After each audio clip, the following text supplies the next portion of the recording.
D'accord? En général, quand tu jettes ton pain à la surface de l'eau, tu ne penses pas un jour le retrouver. D'accord? À part un canard qui va traîner dans le coin. Mais en général, quand tu balances ton pain à l'eau, tu ne penses pas un jour le retrouver. Et Shlomo HaMelech nous dit si. Shlach lach mechal pene amaim, jette ton pain à la surface de l'eau. Pourquoi? Ki berov ayamim, parce que tu verras, au final, tu vas finir par le retrouver.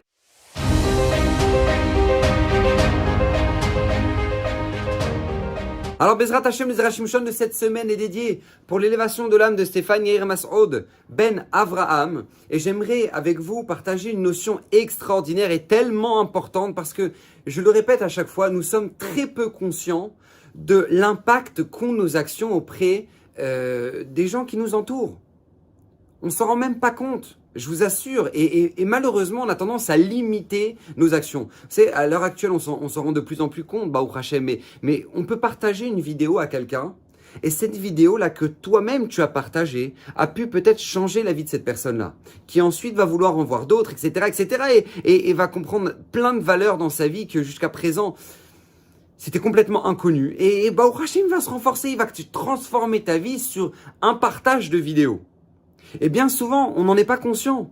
Parce que nous, on peut voir une vidéo qui va beaucoup nous renforcer et on va pas forcément avoir ce réflexe de partager cette vidéo-là parce qu'on se dit, bon, ok, moi, ça m'apporte, mais est-ce que maintenant, ça va apporter à la vie des autres? Et on se rend pas compte, en fait, de l'impact de nos actions. Et ça, c'est tellement dommage. Écoutez bien ce que nous dit Shlomo HaMelech, comme ça nous ramène le Zera Shimshon. Shlomo HaMelech nous dit, Shlach lach mechal pene amaim. Comme ça, il nous dit dans Kohelet, jette ton pain à la surface de l'eau, qui berov ayamim tematseenu.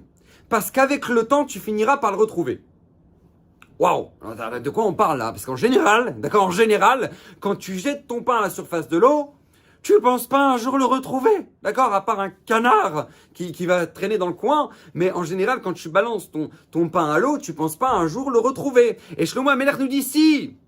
Shlach lach mechal pene amaim, jette ton pain à la surface de l'eau. Pourquoi? Ki berov ayamim, parce que tu verras, au final, tu vas finir par le retrouver. Alors de quoi on parle, nous dit le Zera Shimshon? Écoutez bien, il nous explique une notion extraordinaire. Il nous dit que dans notre vie, on a tendance à rencontrer trois catégories de personnes. La première catégorie sont des gens qui sont tzadikim, des gens qui sont pieux, des gens qui sont droits. Et en fait, en réalité, il nous est facile de les aider, ces gens-là. Pourquoi? Parce que c'est des gens sur lesquels tu sais que lorsque tu vas les aider, ils vont valoriser ton aide. Ils vont utiliser justement l'aide que tu leur as apportée. Et ils vont faire des choses extraordinaires. Donc c'est facile pour toi de les aider parce que tu sais que Baruch Hashem, ton aide va avoir des répercussions incroyables parce qu'ils vont savoir quoi en faire. Par exemple, je donne un exemple très simple. À l'époque, le Rav Eliashiv, Zecher Tzadik Kadosh Livracha, d'accord, le beau-père de Raphaël Kanievski. Lorsqu'il avait des gros problèmes cardiaques, ils ont dû faire une opération très très lourde à cœur ouvert. Et pour ça, il fallait faire venir un grand professeur des États-Unis. C'était le seul qui était capable de pouvoir prendre la responsabilité d'une telle opération. Et bien évidemment, vous imaginez bien que ça a coûté des centaines de milliers de dollars. Et bien sachez que les gens se sont battus pour payer l'opération. Les gens se sont battus, ils voulaient avoir le mérite d'avoir payé l'opération au Rav Eliashiv. Pourquoi? Parce qu'il savait que lorsque le Rav allait se remettre justement de ce problème cardiaque-là, toute la Torah qu'il allait étudier, tout ce qu'il allait étudier, ça allait être sur leur compte à eux, par leur mérite à eux. Pourquoi? Parce que Baruch Hashem, ils ont permis que le Rav ait une excellente santé. Baruch Hashem, l'Ainara, il a vécu plus de 100 ans, Rav Eliashiv. Incroyable. Donc c'est un véritable investissement. Donc ça, tout le monde comprend que c'est une facilité de pouvoir aider ces gens-là, ces gens pieux, ces gens de tzadikim, parce que l'aide que tu vas leur apporter, ils vont en faire des choses incroyables. Ok, très bien. Ça, c'est une logique. Mais il y a une deuxième catégorie de gens, nous dit le Zera Shimshon, qui sont des gens qui sont lambda, ni tzadikim, ni rechaim, ni impies, ni pieux, sont des gens normaux qu'on rencontre tous les jours, d'accord? Et ces gens-là, eh bien, vient Shlomo HaMelech et nous dit Shlach lach mechal pene amaim. Jette ton pain à la surface de l'eau. Parce que même si maintenant ces gens-là, tu les as aidés, et tu sais pas, est-ce que maintenant ça va leur apporter, ça va pas leur apporter, est-ce qu'ils vont valoriser ton aide ou ils ne vont pas valoriser ton aide? T'en sais rien. Mais malgré tout, nous dit Shlomo HaMelech, Shlach lach mechal pene amaim. Jette ton pain à la surface de l'eau. Parce que tu sais jamais. Avec le temps, tu sais pas ce qui peut ressortir justement de cette aide-là. Ce pain-là que tu leur as donné. Tu as l'impression que tu l'as jeté à l'eau. Tu sais pas ce qui peut en ressortir. Et Rachi sur place, sur ce verset-là de Kohelet de Shlomo Ameler, écoutez bien ce qu'il nous donne comme exemple. Il nous donne l'exemple de Yitro. Yitro, par exemple, un jour, ses filles, elles sont revenues à la maison, elles étaient en panique. Ah, papa, tu sais pas ce qui s'est passé? Alors Yitro dit, non, qu'est-ce qui s'est passé? Il dit, il y a un Égyptien, il nous a sauvé la vie. On était sur le bord du puits, et puis les bergers nous ont agressés, ils voulaient nous faire des choses très méchantes. Et il voyait un Égyptien qui a débarqué, il nous a sauvés, vraiment incroyable. Alors Yitro, il regarde ses filles, il dit, mais il est où? Qu'est-ce que vous avez, il est où ce monsieur? Il dit, je sais pas, il est là-bas. Il dit, mais dites-lui de venir. On l'invite à la maison. Et là, il voit un Égyptien arriver chez lui, trop. Et il va lui servir à manger, etc., etc. Mais qui était cet Égyptien? C'était ni plus ni moins que Moshe Rabbeinu. C'est Moshe Rabbeinu. Donc lui, il a donné son pain, Yitro, à Moshe Rabbeinu. Mais tu vois un Égyptien qui a aidé tes filles, super, très bien, tu lui sers à manger. Mais quelle va être la répercussion de cette invitation-là que Yitro va faire chez lui? C'est que non seulement c'est Moshe Rabbeinu, mais il va finir par marier Moshe avec Tzipora, l'une de ses filles. Et Moshe Rabbeinu va retourner, va sortir le Ham Israël d'Égypte. Moshe Rabbeinu va descendre la Torah du ciel. Et Yitro va finir par rejoindre Moshe Rabbeinu. Mais le Yuman, la répercussion d'une simple invitation de Yitro, d'un homme lambda, a priori, on ne connaît pas. Il ne savait même pas qui c'était. Eh bien, regardez la répercussion. Yitro va devenir le beau-père de Moshe Rabbeinu. Et nous dit la Gemara dans Sanhedrin, les descendants de Yitro seront tous assis au Sanhedrin parce qu'il va avoir ce mérite-là d'avoir lui-même conseillé Moshe Rabbeinu de faire ce qu'on appelle le Sanhedrin. Donc incroyable, incroyable. Nous dit Shlomo Ameler, tu aides des gens, tu dis, bon, je sais pas, est-ce que ça va donner des fruits, ça va pas donner des fruits. Shlach lachmecha, jette ton pain. Oui, aide ces gens-là. Parce que tu sais pas, tu n'en connais pas les répercussions. Et nous dit le Zera Shimshon, un niveau encore plus grand que ça, écoutez bien, c'est lorsque maintenant, des fois, tu te retrouves face à des gens que tu dis, bon, c'est des impies, quoi, c'est des gens, ils sont complètement à côté de la plaque, ils savent même pas, tu vas les aider, tu sais même pas si jamais maintenant, et qu'est-ce qui va en ressortir de cette aide-là? Est-ce qu'ils vont valoriser, Birklal, que tu les as aidés? Est-ce qu'ils vont en faire quelque chose? Est-ce qu'ils vont bien l'utiliser? T'en sais rien. Et bien, malgré tout, apporte ton aide, conseille ces gens-là, aide-les comme tu peux. Pourquoi? Parce que shlach lachmecha al penei ha'emayim, tu sais pas ce qui peut en finir. Vous savez, je donne un exemple très simple. J'avais un ami au collège qui était avec moi, c'était un de mes compagnons d'études, et j'ai appris qu'il avait fait tchouva. Bon, je n'avais pas appris parce que ça se voyait qu'il avait fait tchouva parce qu'il avait des façons de rigoler incroyables, il est extrêmement drôle. Et lui, un jour, je lui ai posé la question, je lui ai dit, mais comment t'as fait tchouva? Il m'a dit, tu connais ce Rosh Yeshiva là, de tel Yeshiva, Yerushalayim? Je lui ai dit, oui. Et ben, c'est grâce à lui que j'ai fait tchouva. Je lui ai dit, ah bon, incroyable, d'accord, ok. Il me dit, non mais, j'ai pas fait tchouva quand il était Rosh Yeshiva. Je vais t'expliquer, tu vois, ce Rosh Yeshiva, et ben lui, à l'époque, c'était un de mes amis. Et bon, on était adolescents, on était à Natania, et lui, il n'était pas du tout religieux. Et puis on a fait les 400 coups, on était un groupe de potes, on faisait les 400 coups à Natania, on était sur le kikar, bref, d'accord, grosse ambiance à Natania. Et un jour, lui, il a décidé de faire tchouva. Un été, il a commencé à dire, ouais, je sais pas, je suis en train de réfléchir à la vie, ta. Et juste après l'été, il est parti à la yeshiva. Et nous, ça nous avait choqués parce que c'était un peu le chef de la bande, lui qui nous chauffait pour toutes les ambiances. Et lui, d'un coup, bam, il va à la yeshiva. Et on était choqués. Comme ça, il me raconte. On était choqués de son départ à la yeshiva. Et on n'avait pas oublié son anniversaire. Et quand on a appris qu'il avait un Shabbat de sortie de la yeshiva, on s'est dit, bah regarde, Motzei Shabbat, on fait un petit anniversaire entre potes, comme ça, ambiance sympathique. Et donc, du coup, on lui a organisé un anniversaire surprise.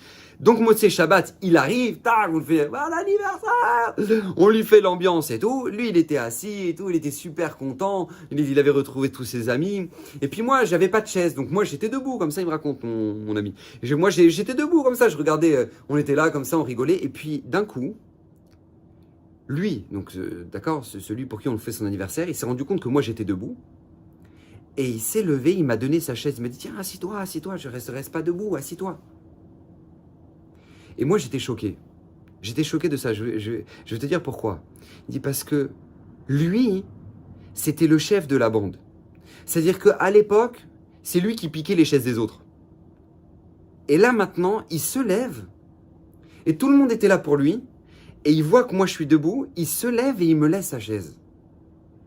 Quand j'ai vu ce que la Torah peut faire chez un homme, mais de l'avoir transformé en à peine 2 mois, c'est-à-dire qu'il était à Natania sur le Kikar, on faisait toutes les ambiances possibles, et là maintenant, après 2 mois, il est sensible au fait que moi je sois debout et il me laisse sa chaise, alors qu'avant c'est lui qui prenait la chaise des autres.